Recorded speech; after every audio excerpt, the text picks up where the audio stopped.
निर्धारण नहीं है, कोई समय नहीं है, कोई विषय वस्तु नहीं है। बच्चे जिससे सीखते हैं, जैसे हम लोग को करिकुलर एक्टिविटी करते हैं, हमको राजगीर ले जाना है, ठीक है, कोई समय है नहीं है, बच्चे सीधा गए, उनको ले गए, वो ग्रहण किए, प्राप्त कर लिए।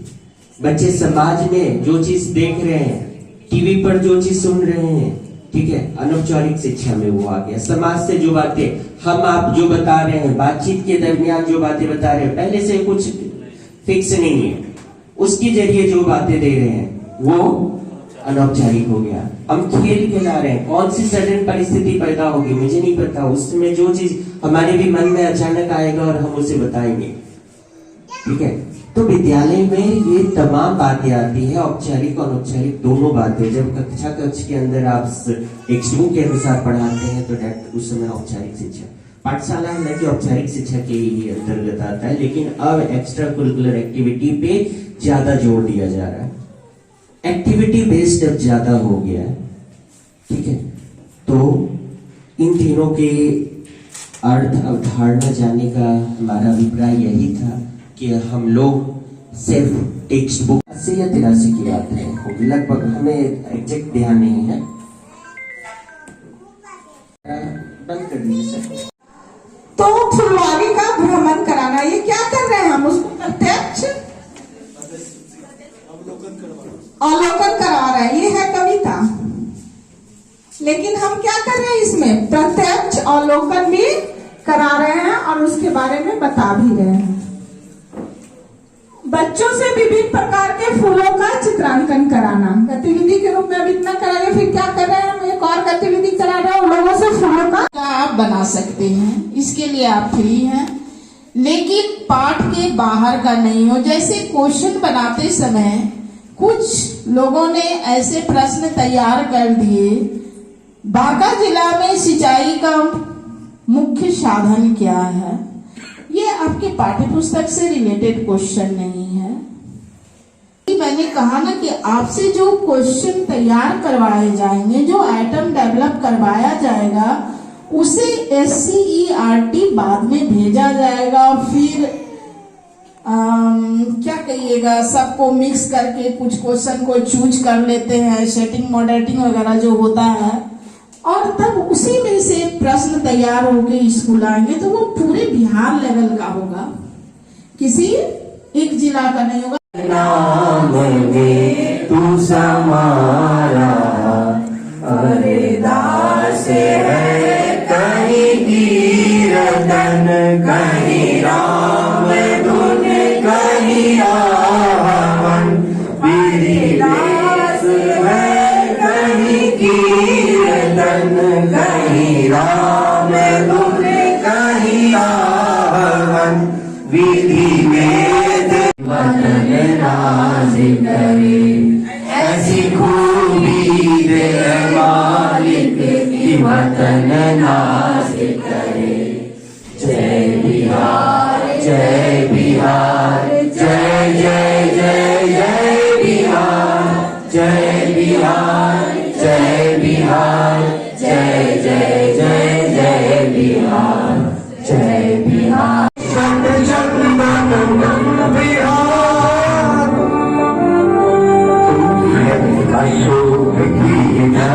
ध्वजा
बदलेंगे जमाना, अलग जगाएंगे हम, बदलेंगे जमाना। पीड़ा पतन की तोड़ेंगे कारा, पीड़ा पतन की तोड़ेंगे कारा, ममता की निर्मल बनाएंगे जाएं और कृपया करके शांति बनाए रखें।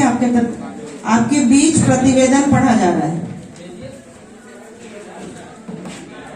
आवासीय आरंभिक प्रशिक्षण के द्वितीय दिवस का आरंभ 9:10 पूर्वाह्न में हुआ। सभी गणमान्य प्रशिक्षुओं एवं संस्थान के आधार स्तंभ माननीय प्रभारी प्राचार्य महोदय एवं डायट बांका के अन्य व्याख्याताओं की गरिमामयी उपस्थिति में चेतना सत्र में बिहार प्रार्थना की व अभियान की मौसम बदलने लगा है का सस्वर गायन किया गया। चेतना सत्र के बाद प्रशिक्षु ने भगवत गीता का बच्चों को प्रयोग के माध्यम से कैसे सिखाएंगे, समूह डी को बच्चों की सूझबूझ बढ़ाने के लिए कौन कौन सी व्यवहारिक प्रक्रिया अपनाएंगे, समूह ई को बच्चे सीखी गई बातों को अधिक समय तक कैसे याद रखेंगे। कर पाते हैं। आजकल हम लोग हर कोई बोलते हैं बड़ा टेंशन है, टेंशन है। अब छोटे छोटे बच्चे भी बोलने लगते हैं बहुत टेंशन है, बहुत टेंशन है। वो भी बहुत जल्दी बिगड़ जाते हैं, गुस्सा हो जाते हैं। कैसे किसी चीजों को हम कर पाए ये हमें नहीं आ पाता है उस वक्त जो परिस्थितियां बनती है। जैसे आप देख सक रहे हैं पीपीटी में संप्रेषण कौशल, पेशेवर कौशल, नेतृत्व एवं प्रबंधन कौशल, संप्रेषण इसको हम बोलते हैं। लेकिन समाज में क्या बना हुआ है, कुछ ने बन ले की बन ले टीचर बनी ले, कुछ ने कर पार ले ये होता है। इसलिए अथी वाला टीचर जो की हो लालू वाला की नीतीश की कैंपो वाला, इस तरह का समाज में बना हुआ है। तो इसको कौन बदलेगा? ये सारी बातें जो अभी आप लोग नए आए हुए हैं और एनईपी 2020 के लिए काम करना है हम सभी को, तो ये सारे बातों को बदलना हमारी ही जिम्मेवारी है। हमारे पास जो भी गुण है, जो भी कुछ एटलीस्ट है, जो बच्चे हैं उनका क्या दोष है? पीढ़ियों को जो हम बर्बाद कर रहे हैं उनका दोष क्या है? उनको तो हमको देना होगा ना। तो इनिशिएटिव यानी वही रविन्द्रनाथ टैगोर का गीत अभी भी प्रासंगिक है, যদি তোর ডাক শুনে কেউ না আসে তবে একলা চলো। समीक्षात्मक विचारों का आदान प्रदान।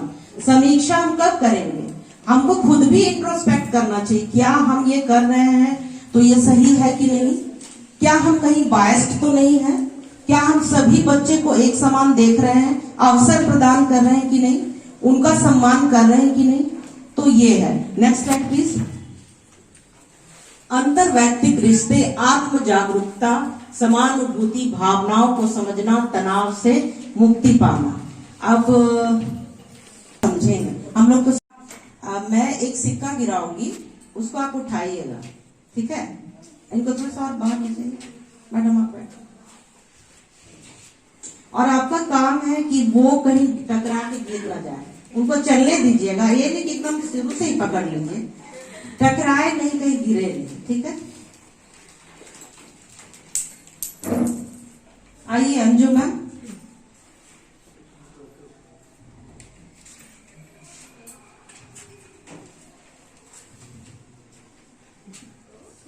अच्छा, इनको पीछे ले जाइए, पीछे ले जाइए। अपना काम पे ध्यान दीजिए और थोड़ा पीछे ले जाइए। अंजू मैम, आप जो है ना घुटना पे बैठिए, जमीन में नहीं बैठना, बैठिए अंजू मैम। हाँ ठीक है, बस उतना ही काम चलेगा। अब जो आपको हम कुछ इंस्ट्रक्शन देंगे, अंजू मैम आवाज आ रही है मेरी? कुछ इंस्ट्रक्शन देंगे वैसे ही कीजिएगा, ठीक है? अब आप अपना जो हथेली है आपका दाहिना वाला, उसको जमीन में रखिए। और गोला कैसे बनाया जाता है, उसे बना के बढ़ते चलिए, गोल गोल गोला नहीं, उनका हथेली को नीचे बैठाइए। हाँ, और बढ़ते चलिए, गोल गोल गोला बना के बढ़ते चलिए। मैडम, गोला कैसे बनता है? बनवाइए इनको गोला, ऐसे हाथ से। हाँ हाँ, ठीक है ठीक है। बड़ा गोला, बड़ा गोला, छोटा गोला, छोटा गोला, आगे बढ़िए। हाँ है, तालियां होनी चाहिए इनके लिए। अब इनका जरा सा खोलिए इनका दुपट्टा। अब पोछा का बात नहीं, मैम हाथ धो लेंगी। अच्छा अंजू मैम, जब शुरू बार आपका आंख बंद था तो आपको क्या फील? कुछ नहीं दिखाई दे रहा था, अंधेरा सुनने को जिधर वो सिक्का गिरा है ना, आवाज उधर गया मेरा कान। आप गए थे उधर? हाँ दिक्कत फील? हाँ थोड़ा दिक्कत। अच्छा, जब दूसरे बार आपको कुछ स्ट्रैटेजी बताया गया कि आप गोला बनाइए और बढ़ते चलिए, एक इंस्ट्रक्शन गया, फिर क्या हुआ? उसके बाद वो उसी के अनुसार ऐसे गोल गोल करते हुए आगे बढ़ते गए। फिर मिल गया? हाँ मिल गया सीधा। फिर कैसा लगा? तब अच्छा लगा, मिल गया। चलिए, इनको अच्छा लगा है तो पहले इनके लिए बीबी ताली। 1 2 3।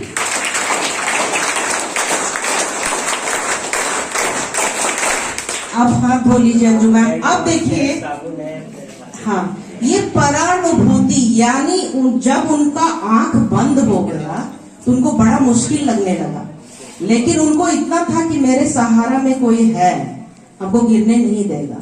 और दूसरा स्ट्रैटेजी जब बनाया गया दूसरी बार, तो वो आसानी से उसको पा ली। तो यानी कहने का मतलब है, बच्चों में ये आपको बताना होगा बचपन से ही। कई बार क्या होता है, तो लंगड़ा है, वो अंधा है, ये है। इसी कक्षा का हम बात कर लेते हैं, लेकिन हमको तो बच्चे में वो देना होगा कि आपको उनको सपोर्ट करना। उनके अंदर भी अलग क्षमताएं हैं, विशिष्ट क्षमताएं हैं, इसीलिए हमें तब तक नहीं हो पाएगा। इन सब पर भी चर्चा कीजिए बच्चों को कि आप सवेरे उठ के क्या करते हैं, है ना। अब ठीक है, एक तनाव का हमारा यह है कि जब हम लोग सारा काम करके अपने स्कूल टाइम में स्कूल जाते हैं, तो वहाँ क्लासेस में अभी हम लोग न्यू आए हैं, तो 1 साल तकरीबन होने चला। ऐसी सारी बहुत सारी बच्चों के अंदर एबिलिटी देखते हैं। में ब्लैंक वाला जो प्रेजेंटेशन होता है, पहले अभी आप लोग थ्योरी देख लें, उसके बाद हम लोग प्रैक्टिकल पर भी चलेंगे। तो इसको आप इसको बोल्ड कर सकते हैं। यहाँ पे बी का ऑप्शन दिखेगा आपको टूल्स में, वो भी हम आपको दिखाएंगे जब मोबाइल में करेंगे। तो इससे बोल्ड हो सकता है, फॉन्ट होता है, फॉन्ट से हम चेंज कर सकते हैं इसका। एक और उदाहरण हम आपको देना चाहेंगे इस बारे में, आप लोग इस पे भी सहमति जताएंगे, हमें उम्मीद है। बारिश होती है, सब लोग रुक जाते हैं। हम लोग बारिश होती है, घर की ओर प्रस्थान कर जाते हैं। बारिश हो रही है, चिड़िया जो है घर की ओर प्रस्थान ये चले जाते हैं, जानवर जो है अपने आश्रय स्थल गुफा उफा में छिप जाते हैं। बारिश एक समस्या हो जाती है, लेकिन उसमें भी एक ऐसा जीव है जो न रुकता है न थकता है, अपना कार्य जारी रखता है। वो कौन सा जीव? बाज। क्यों? बाज, उसे कोई फर्क नहीं पड़ता। क्यों? बादलों से ऊपर उड़ता है। समस्या उसके लिए बादल समस्या नहीं है, उस समस्या से ऊपर है, और हम लोग समस्या से दब जाते हैं। समस्या से दबिए नहीं, वो आत्मबल लाइए, समाधान की ओर बढ़िए, पहल कीजिए। सारे लोगों की यहाँ पे आवश्यकता है। अभी क्यों आवश्यकता है इस पे भी चर्चा करेंगे। आदित्य सर ये कह रही है कि पाठशाला खुला दो महाराज। ये 70 के दशक की कविता है। पाठशाला खुल गए, सभी जगह पाठशाला खुल गए हैं, लेकिन अभी भी वो सपना पूरा नहीं हुआ है। वो सपना हकीकत में नहीं बदला है। क्या कमी रह गई है, कहां पे कमियां हैं? बच्चे आज भी जो सपना देखे हैं वो पूरा नहीं हुआ है। अगले वीडियो में देखेंगे इसमें बच्चों की सपना क्या है। जी सर,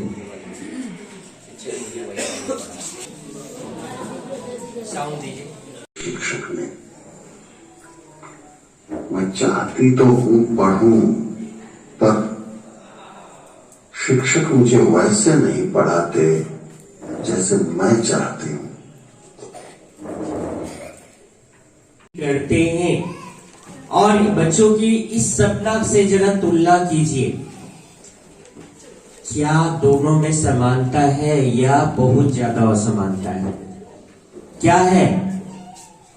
क्या है? समानता है या असमानता है? असमानता है। असमानता है। जो कक्षा और विषय के अनुसार विशेषज्ञों द्वारा लिखी जाती है कुरिकुलम के आधार पर। सीधी सी बात है। सिलेबस भी अगर लीजिएगा, ये भी शब्द सिलेबियो से आया है, वो भी लैटिन। शिक्षा में लैटिन वालों का बहुत योगदान है, यूनान वालों का। अभी चर्चा के दरमियान बहुत सी सारी चीजें जो बीएड किए हैं पढ़े होंगे यूनान का इतिहास। सिलेबियोस वो भी चमड़े का एक पत्र होता था जिस पे लिखने का काम आता था। कुछ चीजें वो लोग विवरण लिखते थे, वही चीज सिलेबियोस चलते चलते सिलेबस शिक्षा में चलता आया। सिलेबस हम लोग कहते हैं।